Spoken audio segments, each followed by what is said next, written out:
Trying to adjust my camera there. Welcome to the Auditory Vinyl. This is another video today. This one is my usual Saturday, today in music history. Look at some vinyl releases.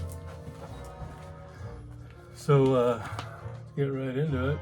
August 25th, 1975. Boston released their debut, and yeah, we all know all about it, but I just thought I would show this half-speed remastered. Yeah, it sounds good, but to be honest, I think it only sounds better than my original because it's in much better condition. I suppose if you had a much more elaborate system than I do, you'd probably really be able to tell the difference. But yeah, Boston. One of the best debuts ever, probably. That was released in 75.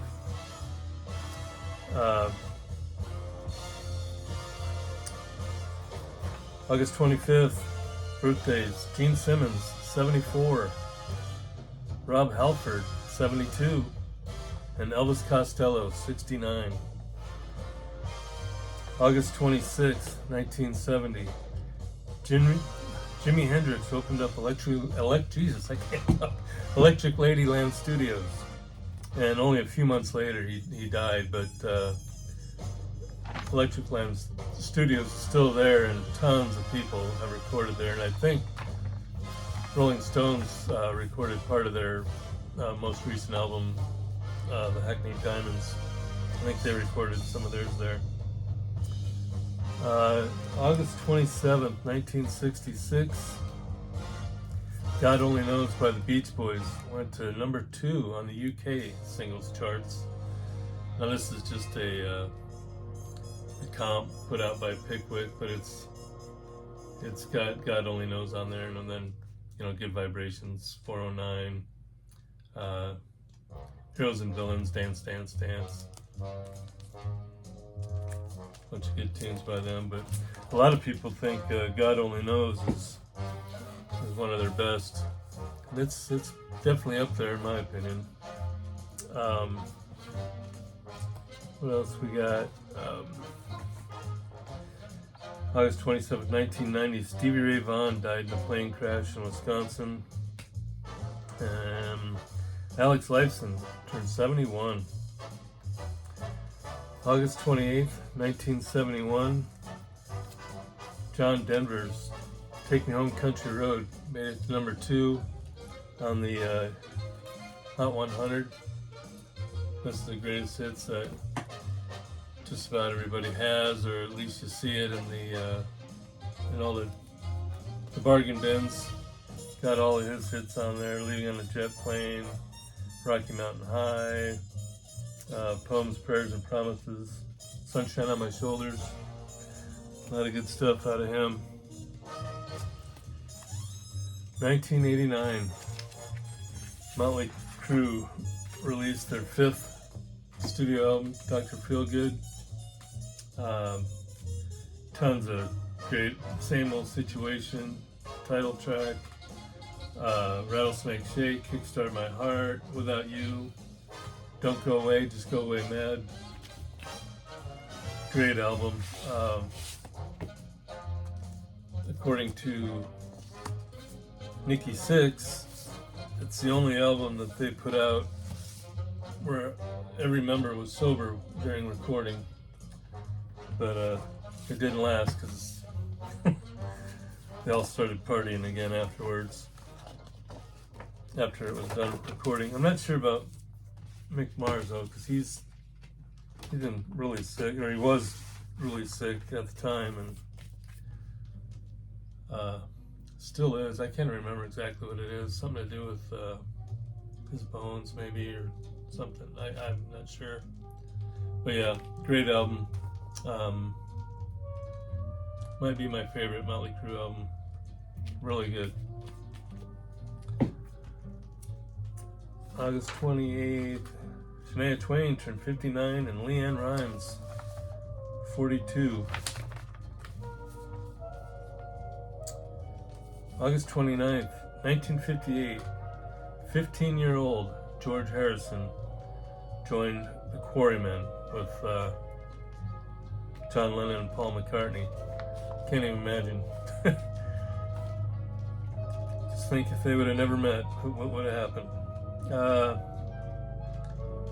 1977, August 29th, Elvis's body was moved from a Memphis cemetery to Graceland because 3 people tried to steal his body. That's pretty insane. August 30th, 1966, Mamas and Papas released, I think this is their first one. Doesn't have any of their huge hits, except for Words of Love is on here. That was pretty big. But yeah, this is what started it all for them. Of course, they went on to have tons of hits. August 31st. I think I missed one somewhere. What do we got going on here? I got them in the wrong order. Here we go. 1963. The Angels. 3-week at number 1 with My Boyfriend's Back on the U.S. singles chart. It also hit number 2 on R&B, and there's some talk that the only reason they did it is because a lot of people thought it was the Shirelles. But I don't know. But also on here is He's So Fine, World Without Love, Hurdy-Gurdy Man, Someday My Prince Will Come. So yeah, good old tunes by them. August 31st, Gina Schock, the drummer for the Go-Go's, 66. And Van Morrison turned 78. Why do I have... I missed something somewhere along the lines. Because I got out a couple other records, but...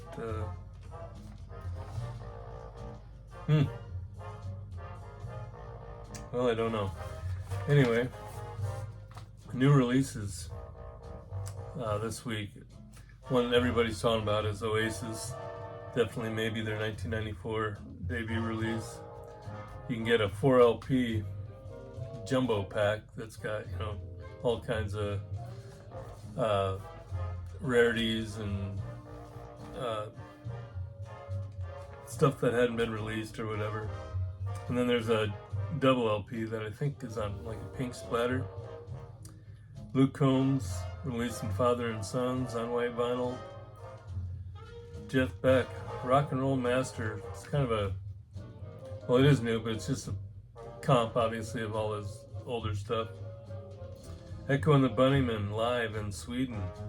Originally came out in 1985. That's being re-released.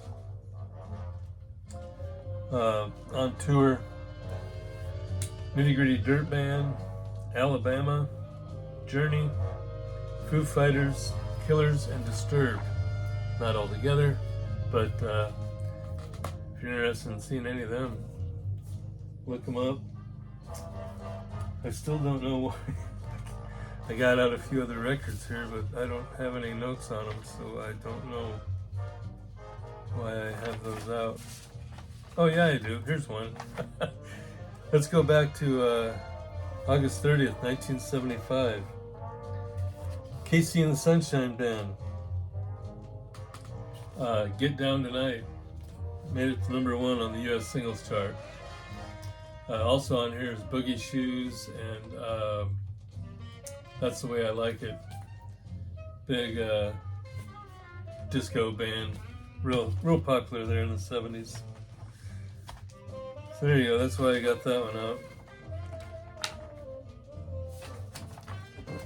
Here you go. Sorry, a little screwed up on my notes. August 31st, 1973, Stones released Goathead Soup.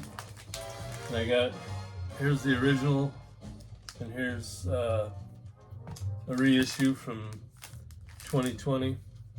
The reason I got them both out is I was just gonna show that they did. This is the reissue, and it looks almost exactly like the original. Even the insert, there's the original, and the reissue. So yeah, they didn't change anything on the packaging, which is cool. I like it when it looks the same, because you know sometimes on the reissues they change it up a little bit. And of course the reissue just sounds fantastic. Angie, I guess I should mention a couple songs. I know Angie's on there, which was a huge hit for him.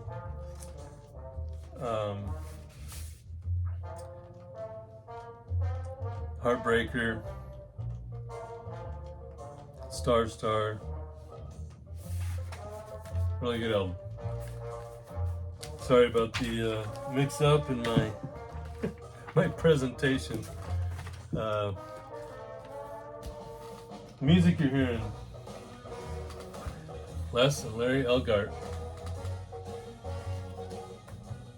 This is from. I took off the sticker, but I think it's a reissue anyway on Harmony label. But if you haven't already recognized them, this is King of the Road playing now, but Little Brown Jug is on here, Unforgettable, Who's in the Night. This is another example of, I feel the models got ripped off. They say who the photographer is, but they never, on all these old ones, and even some of the newer ones, they never say who the model is, and just kind of curious, would like to know the name. Maybe she ended up being somebody famous. I don't know, but anyway, cool cover, cool tunes. That's your background music. All right, I'm gonna go watch some football. Thanks for watching the Auditory Vinyl. Enjoy the music.